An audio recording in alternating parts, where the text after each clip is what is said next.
Nah, kita masuk Simpson ya, cerita Simpson. Ini menarik kan, cerita yang terkenal, ada filmnya juga, sering digambarkan sebagai hero, tetapi sesungguhnya lebih tragis ya.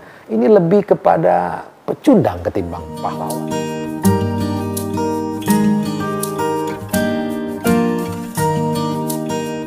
Shalom. Sekarang kita akan masuk episode yang ke-21, kita akan masuk kitab Hakim-Hakim. Teman-teman semua, hakim-hakim di sini bukanlah seperti layaknya hakim sekarang ini, tetapi lebih kepada sosok pemimpin.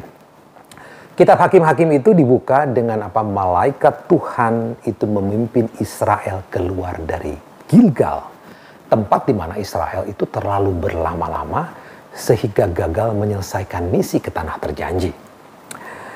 Di sini Tuhan itu menegur mereka karena kembali melakukan penyembahan berhala. Kemudian umat dikatakan menangis, mengakui dosa mereka, dan karena itu kemah baru mereka disebut Bokim, yang artinya tangisan. Pertanyaannya, mengapa mereka berlama-lama di Gilgal dan melakukan dosa? Setelah generasi kedua, itu muncul generasi lain yang dikatakan tidak mengenal apa yang Tuhan lakukan untuk Israel. Hakim-Hakim 2 ayat 10. Ini seperti Firaun tidak mengenal Yusuf. Nah, generasi Yosua ini meskipun seringkali gagal, mereka itu sebetulnya bertempur dan membangun kehidupan baru di tanah terjanji dan berusaha untuk setia kepada Tuhan.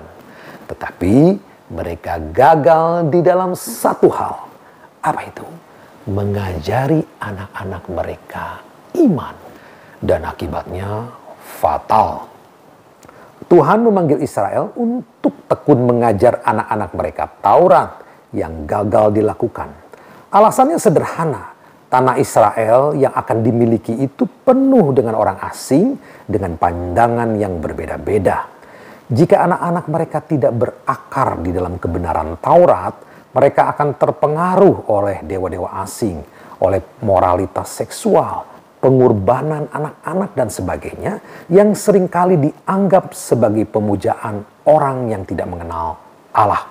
Di masa sekarang pun mirip, kita harus melatih anak-anak untuk mengenal Tuhan, hidup di dalam kebebasan yang sejati di dalam Kristus.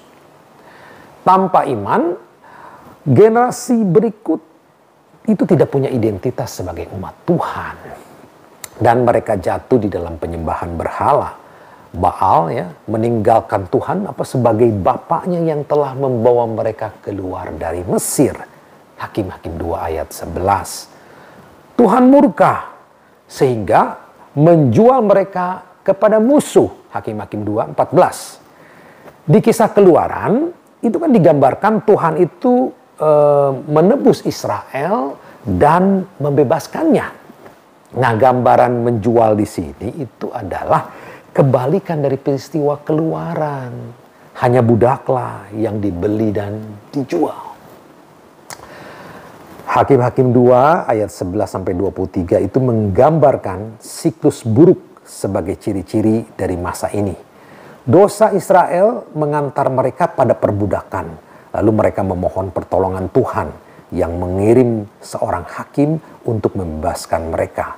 Tapi penyelamatan ini segera dilupakan dan dijawab dengan sikap diam. Israel gagal melayani Tuhan. Siklus ini berulang di dalam kitab Hakim-Hakim.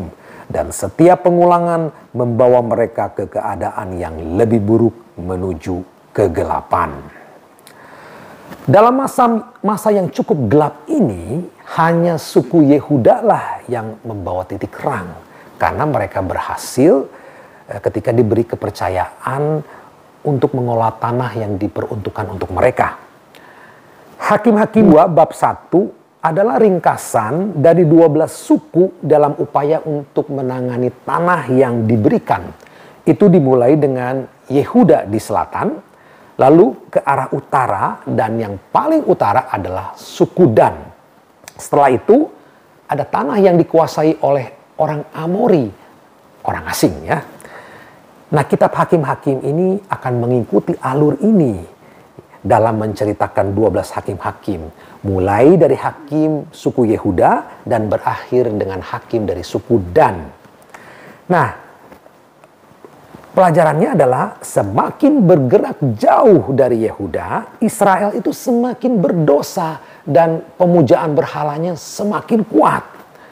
Alur ini juga mempersiapkan pembaca ke masa yang akan datang, yaitu ketika anak seorang gembala dari suku Yehuda akan menjadi raja. Agak aneh bahwa suku yang terakhir itu disebut orang Amori. Ini memberi indikasi bahwa Israel itu terlalu jauh menyimpang. Di kitab Bilangan, Israel kan melintasi padang gurun, itu mengalahkan orang Amori ya, Amalek, Midian, Moab. Dan faktanya Israel kembali harus berhadapan dengan mereka. Dan sekarang kalah. Ini bukti bahwa Israel itu sudah menyimpang jauh dibanding ketika di bawah kendali Musa dan Yosua.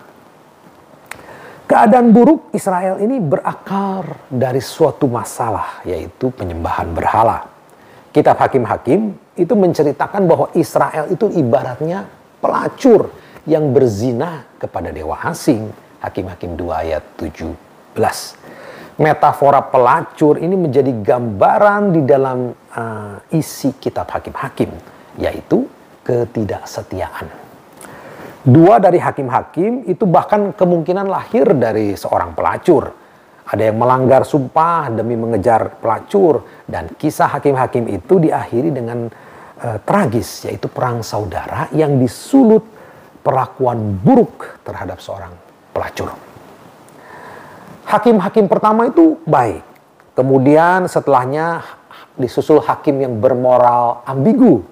Dan hakim terakhir itu lebih terlihat sebagai sosok penjahat lah ketimbang pahlawan. Karakter yang menurun dari hakim-hakim ini sebetulnya adalah mewakili keadaan umat. Hakim seperti Otniel itu baik ya. Deborah juga setia dan baik. Namun Deborah ketika menjadi hakim, pemimpin militernya yang bernama Barak itu lemah ya dan kurang percaya. Setelah Deborah, dikatakan orang Midian itu kembali berkuasa atas Israel. Kemudian Gideon diangkatlah menjadi hakim. Malaikat Tuhan itu berkata kepada Gideon ya, Tuhan bersertamu. Hakim-hakim 6 ayat 12. Lalu terjadi dialog yang mirip di semak belukar seperti kepada Musa ya. Gideon itu mempertanyakan panggilan Tuhan ya. Seperti Musa, Gideon itu merasa tidak pantas ya. Sukunya juga tidak pantas. Terlalu rendah hati untuk melakukan pekerjaan Tuhan ya.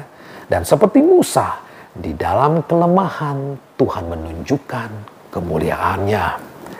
Seperti kepada Musa, Tuhan itu memberi tanda-tanda kepada Gideon sebagai bukti bahwa Tuhan bersamanya. Misalnya, bulu tetap kering walaupun tanah sekelilingnya itu basah. Gideon dikatakan mengumpulkan tentara untuk melawan Midian, namun ada yang menarik. Tuhan itu berulang kali meminta Gideon itu mengurangi jumlah tentara.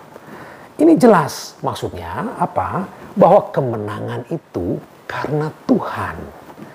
Setelah kemenangan atas Midian, bangsa Israel itu meminta Gideon untuk menjadi raja atas mereka.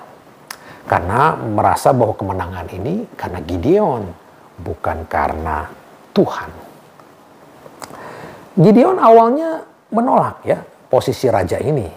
Namun lambat laun menjadi tamak ya, mengambil hasil jarahan seperti emas khususnya, bahwa lupa bahwa jarahan itu milik Tuhan. Gideon juga meniru Harun itu membawa Israel murtad.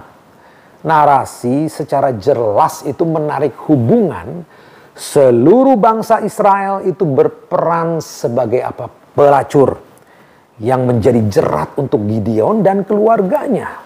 Hakim-hakim 8 ayat 27.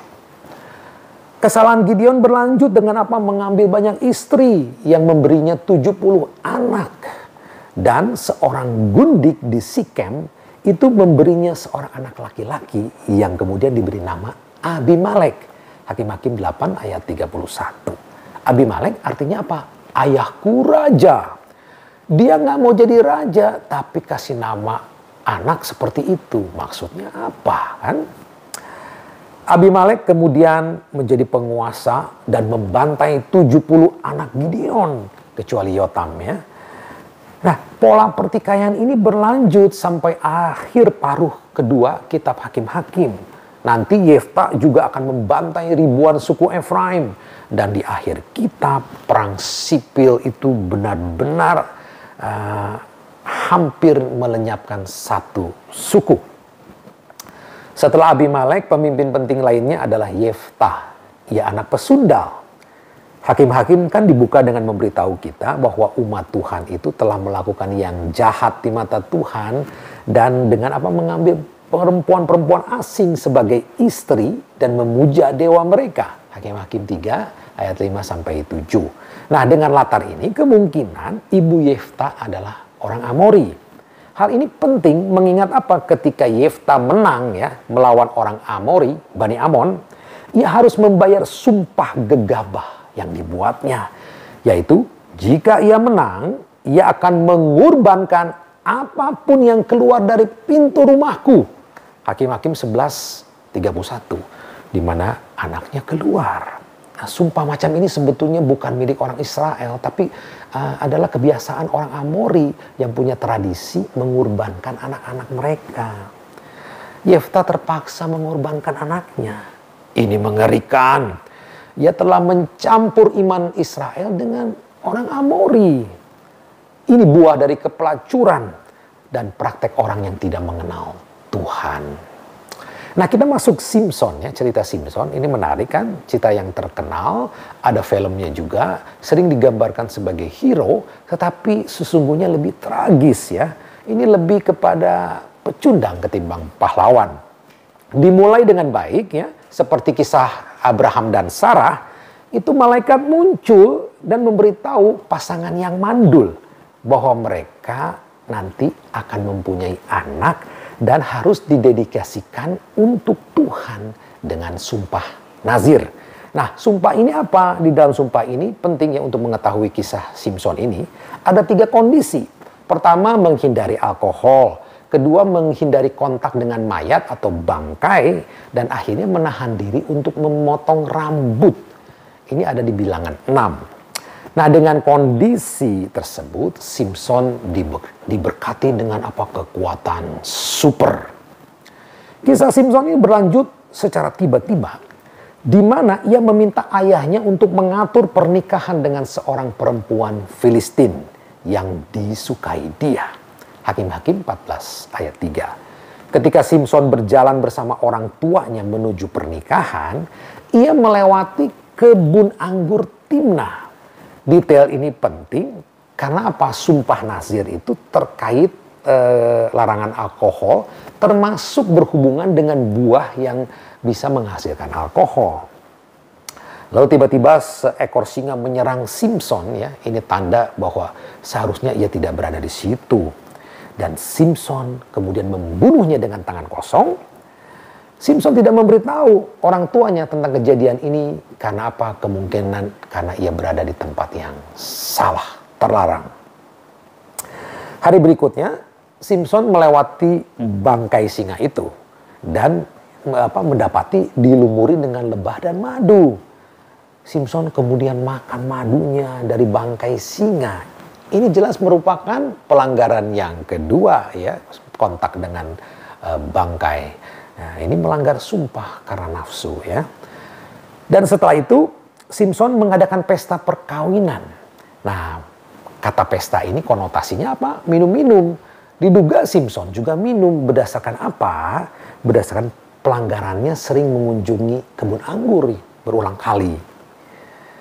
Simson lalu juga mengadakan teka-teki yang mempermalukan 30 orang Filistin. Ini menggiringnya pada kekerasan yang berujung kematian istrinya. Dan ia membalas dendam kepada orang-orang Filistin. Setelah itu, Simson mengejar seorang perempuan ya di Gaza, tempat yang mengindikasikan ia ada di daerah orang Filistin. Hubungan ini menambah konflik dengan orang Filistin, tetapi mereka tidak dapat mengatasi kekuatan Simson. datanglah Delilah. Mengingat hubungan Simson sebelumnya dan fakta ya bahwa Simson itu berhubungan dengan Delilah tanpa disebut lewat pernikahan, ia kemungkinan adalah seorang pelacur. Raja-raja Filistin akan membayarnya 1.100 keping perak. Ya, ini mengindikasikan apa? Ia dapat dibeli. Tidak dijelaskan memang Delilah itu orang Israel atau Filistin, tapi besar indikasinya dia orang Filistin. Mengingat apa? Ia punya akses kepada tuan-tuan Filistin. Lalu juga kisah Simson kan dimulai dengan kata-kata Israel melakukan yang jahat di mata Tuhan. 13 ayat 1. Dan hubungan seksual dengan perempuan asing adalah kejahatan.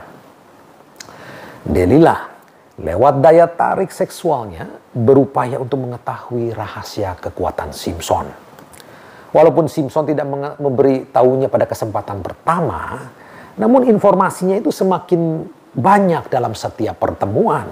Dan akhirnya Delilah itu berhasil mengetahui rahasianya, yang kemudian memotong rambutnya dan menyerahkannya kepada orang Filistin, yang lalu mengikatnya dan mencongkel matanya.